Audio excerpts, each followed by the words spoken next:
Hi, welcome to Jen's Daily Dish, where I bake things on camera for the very first time so you can bake along with me and learn from my mistakes. Today we're making a giant chocolate cookie. You know when you've gone to the mall and you've seen those giant chocolate chip cookies that are covered in frosting, they usually say happy birthday on them? We're gonna be making one of those. But don't worry, if you don't have a big round 12-inch pan, you can use a 9x13 pan. For this recipe, there were only a few things I changed. One, I'm gonna be using browned butter, but if you don't want to do that, that's fine. You can just use melted butter. I'm also adding in some espresso powder because, well, it just makes everything with chocolate better. It does. Of course, I was inspired by this song. Happy birthday to me. Well, okay, it's not my birthday, but it could be. And I'm making a chocolate chip cookie cake, so I'm just saying, it can be your birthday too. First things first, preheat your oven to 350 degrees. Second thing you want to do is to get your pan ready to go. Either grease your 9x13 pan or your 12-inch round, or put some parchment paper down. Medium heat. Butter. You want it to bubble like this and get frothy on the outside, and you're just going to keep stirring it. Don't be scared. What's happening now is it is burning the excess water that is in the butter, and it is turning this fat into more of a caramelized state.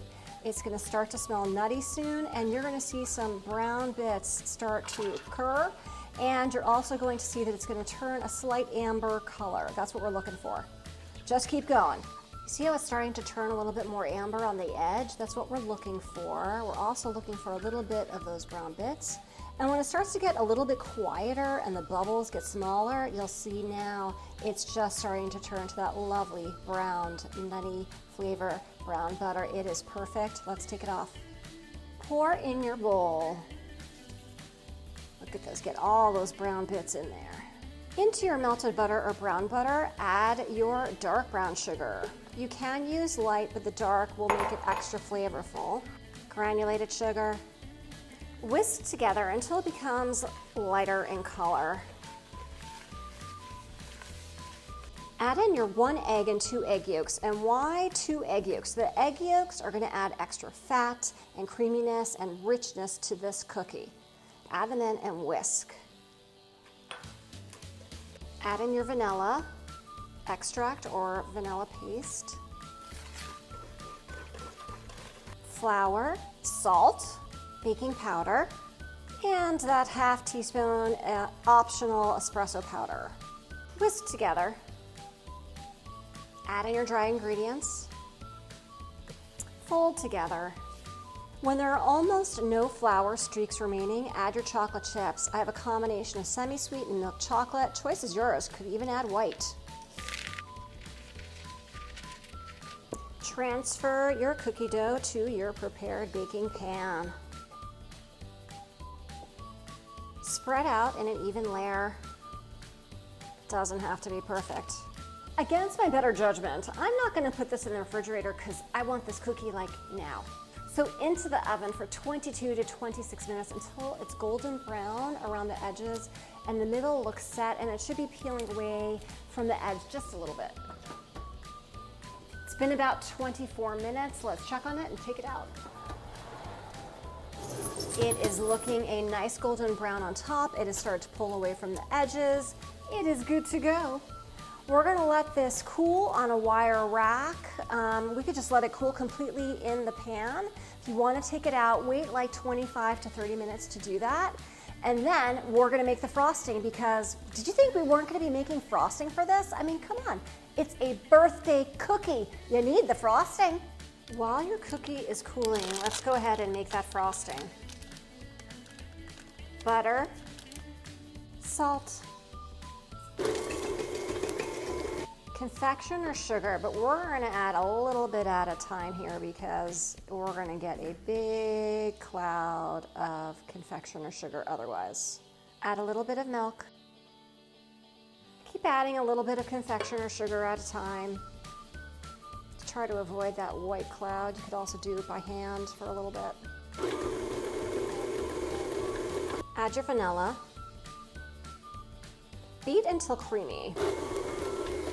Remove about 3/4 of a cup of the frosting here because we're going to make a chocolate version.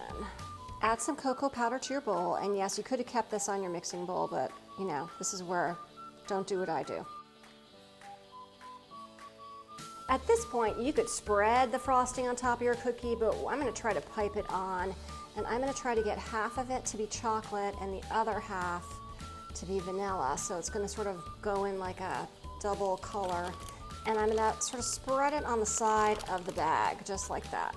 All right, you'll see here I've got chocolate on one side and vanilla on the other.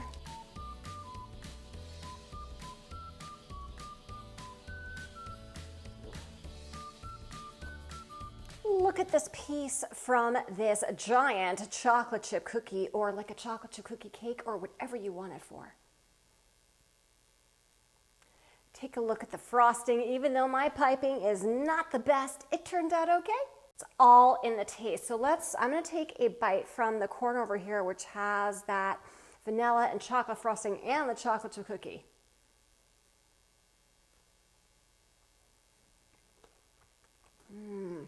Wow.